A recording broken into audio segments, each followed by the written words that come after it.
à vous, c'est à vous, c'est à vous. Mais quel bonheur! Nous avons ce soir une marraine exceptionnelle. Et alors quel bonheur aussi pour moi, parce que cette marraine, ça fait un petit moment que nous nous connaissons. Ce sont des grandes retrouvailles, même si nous nous sommes quelque part jamais quittés. Elle triomphe actuellement au Théâtre de la Bruyère avec un spectacle qui s'appelle Chagrin pour soi. Donc vous avez certainement vu les colonnes Maurice un peu partout. Ce spectacle est en prolongation et c'est un spectacle merveilleux, nous allons en parler. Mais elle a une belle carrière depuis pas mal de temps. On l'a vu beaucoup à la télévision. Elle a fait beaucoup de spectacles pour enfants. Elle chante, elle joue la comédie. Ça a été une des humoristes que nous avons repéré au point virgule quand j'y travaillais il y a quelques années. Je vous demande d'applaudir mademoiselle Sophie Forte. Ah,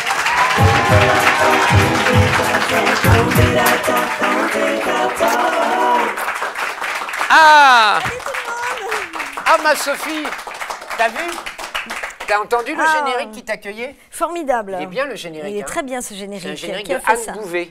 D'accord. Voilà, Non, mais très bien. Bravo Anne Bouvet. C'est entraînant, c'est gai. Je suis ravi de te retrouver, ma Sophie. Merci. Pour plein de raisons. D'abord parce que tu fais partie de ces gens, on se connaît depuis longtemps, puisque... Presque 30 ans. Presque 30 ans. Ouais. Je te remercie, ça ne nous rajeunit pas. Ah oui, c'est bien, quand même, on tient le coup, on est encore là, c'est pas mal. On est encore là. Je trouve que j'étais à tes débuts. Oui, à tout début. Alors moi, quand j'étais chanteuse au tout départ, et puis un jour, René Marc m'a proposé d'aller faire des sketchs dans un tout petit lieu qui s'appelait le Sunset, qui existe toujours d'ailleurs. C'est un jazz club, et il avait le jazz club de temps en temps pour faire des auditions, pour faire passer des jeunes humoristes. Donc je suis arrivée là, voilà, pleine de trac, d'angoisse. Et puis j'ai fait mon premier sketch, un truc sur une hypochondriaque d'ailleurs, où j'avalais tout un tas de médicaments. Enfin bref. Et bon, voilà. Après, je me suis retrouvée au point virgule et oui, on peut dire que ma carrière a réellement débuté là, donc grâce à toi. Et alors pendant 30 ans, parce on a avancé en parallèle, on ne s'est jamais vraiment perdu de vue, mais on était informés de ce que chacun faisait l'un et l'autre. On a vécu des coups de la vie, l'un et l'autre, chacun de notre côté, mais toujours avec cette espèce de force de caractère qui nous fait nous relever. Mais oui. Et si je dis ça, c'est parce que Chagrin pour soi, le spectacle que tu as écrit et qui cartonne avec Virginie Lemoine, qui est aussi une de nos amies de la même période. Oui, absolument. Et je pense que vous étiez rencontrés aussi au point virgule. On s'est connus à ce moment-là, elle jouait au Blanc Manteau. Au Blanc Manteau. Et moi au point virgule, et on avait un café qui s'appelait le Bar des Amis, où on allait tous se retrouver après avoir joué. Et alors c'était génial, parce qu'à chaque fois, on buvait si ça avait marché, on buvait si ça n'avait pas marché. Enfin, on buvait tout le temps, on se réconfortait les uns les autres, et c'était génial, c'était une super époque. Et il s'avère que Chagrin pour soi, que c'est une idée qui vient de toi, c'est pour guérir un chagrin d'amour. Tu as vécu un chagrin d'amour difficile, et si je me permettais de te présenter et d'en arriver là, c'est parce que comme toute personne qui va de l'avant et qui se respecte, tu as décidé de transformer ta douleur en un spectacle pour parler du chagrin d'amour, et tu en parles avec beaucoup d'humour, mais aussi beaucoup de tendresse. Et oui, je me suis dit, bon, autant que ça serve aussi à d'autres gens, hein, après tout. Et puis moi, ça m'a vachement aidé d'écrire là-dessus. En fait, au départ, j'ai commencé à écrire toute seule. Et puis, c'était quand même un petit peu lourd. C'était une période difficile. Et j'ai un ami qui m'a dit, mais pourquoi tu n'appelles pas Virginie? Vous avez toujours voulu travailler ensemble. Parce que Virginie Lemoine et moi, on travaillait ensemble pour Rien à cirer. C'était une émission sur France Inter avec Laurent Ruquier. On est resté très longtemps. Peut-être 5 ou 7 ans là, mais on ne travaillait pas vraiment ensemble parce que Rien à cirer, chacun écrivait ses sketchs séparément, donc on avait tous nos chroniques et voilà. Et avec Virginie, on s'entendait très bien, on disait toujours mais un jour, il faut qu'on fasse un truc. Et puis c'est comme ça la vie, on est tous sur scène, on est tous en tournée, on se croise, on s'aime bien, mais on ne se voit pas forcément, enfin bon. Et puis là, j'ai mon amie qui m'a dit « Appelle Virginie, elle aimerait travailler avec toi. » Et tout de suite, c'était extraordinaire de la retrouver. Vraiment, j'ai redécouvert une personne merveilleuse, pleine de bonté, de joie de vivre, de folie, de fantaisie. Et puis, ça a été très vite pour écrire la pièce avec elle. Alors, vous avez testé cette aventure au Festival d'Avignon cet été. Oui. Et alors là, ça a été le tabac. Ouais, c'était génial.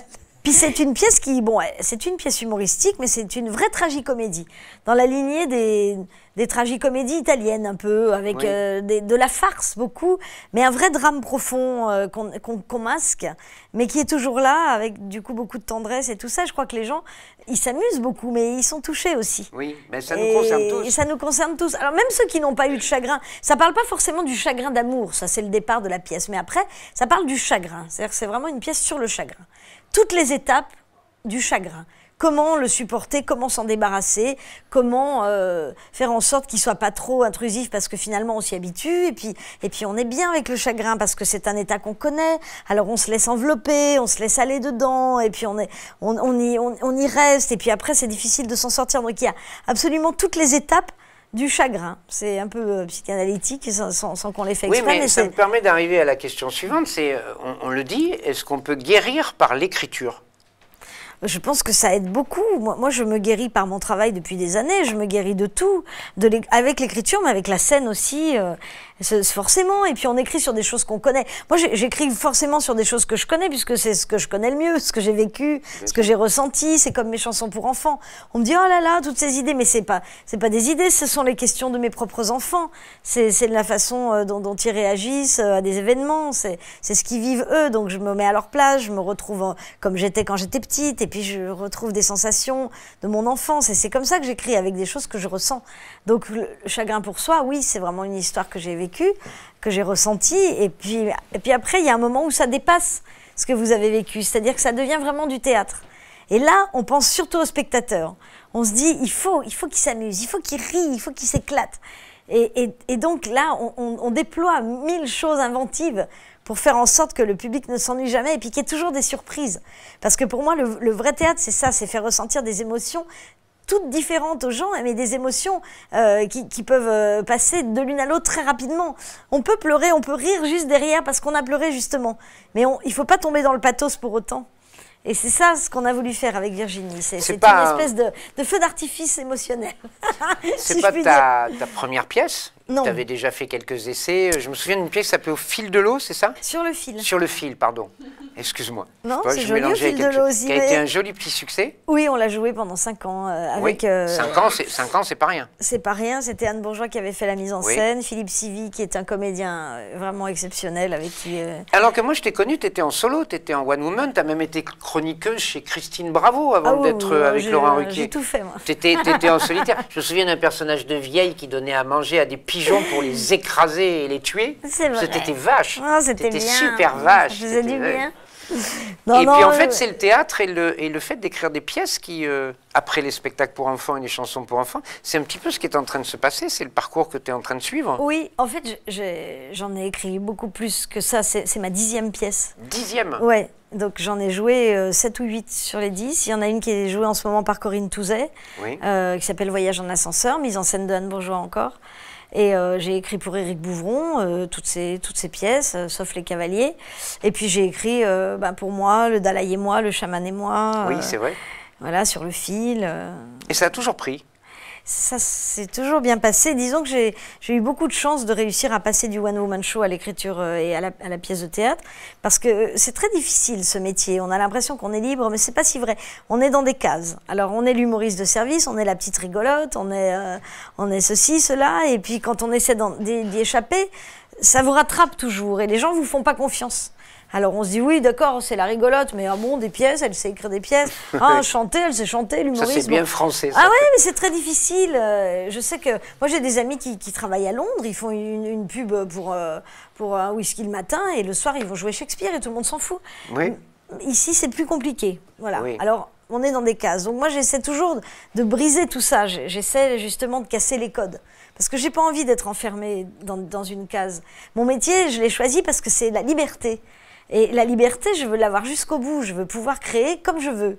Oui. Et selon mes humeurs ou ce qu'on me propose ou les rencontres, je vais de la chanson au théâtre, à la chronique et tout ça. Mais parce que c'est aussi un métier de rencontre, de chance. C'est vrai, regarde. C'est la vie. C'est la vie. Nous, on s'est rencontrés. Grâce à René Marc, j'ai commencé à mettre un pied sur scène. C'était génial. Et après, s'en sont suivis plein d'autres rencontres. Laurent Ruquier, il est venu me voir au point virgule. C'est comme ça que j'ai fait de la radio. Il y a eu La Classe aussi. La Classe, pendant des années. Mais bien sûr, La Classe, évidemment. Pareil, il y a un ami qui m'avait emmené pour une audition. Bon, voilà. c'est un métier comme moi, je suis ça. assez en admiration devant les gens qui arrivent à passer les modes comme ça. T'imagines, c'est vrai qu'en parlant de tout ça, je me dis, mais c'est vrai qu'elle a fait tout ça, elle est passée par tout ça. Et en fait, tu passes à travers les modes et tu arrives toujours à rebondir sur une idée qui amène un nouveau public. Là, c'est plein à la Bruyère, là, tu Ça prolonges. marche bien, oui, je prolonge, oui. C'est génial. C'est génial, on est très contents. Je ne sais pas ce qui fait ça. Moi, je pense que ce qui me sauve, c'est la sincérité. Je ne peux pas faire un projet si je n'y crois pas à fond, si je ne suis pas sincère. Je dois croire à 100% à ce que je fais.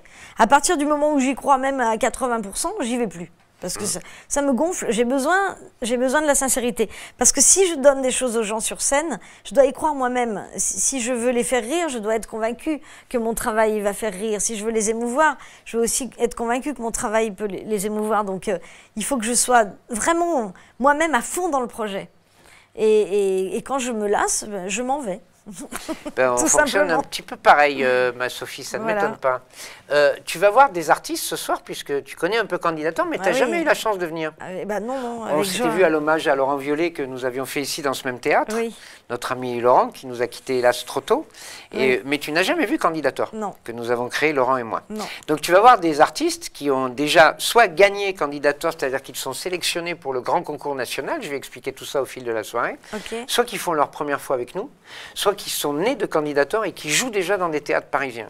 Super. On t'a concocté un petit programme sympa. Oui, mais depuis que je le connais, il découvre des gens, il leur donne leur chance, c'est formidable. Mais il faut.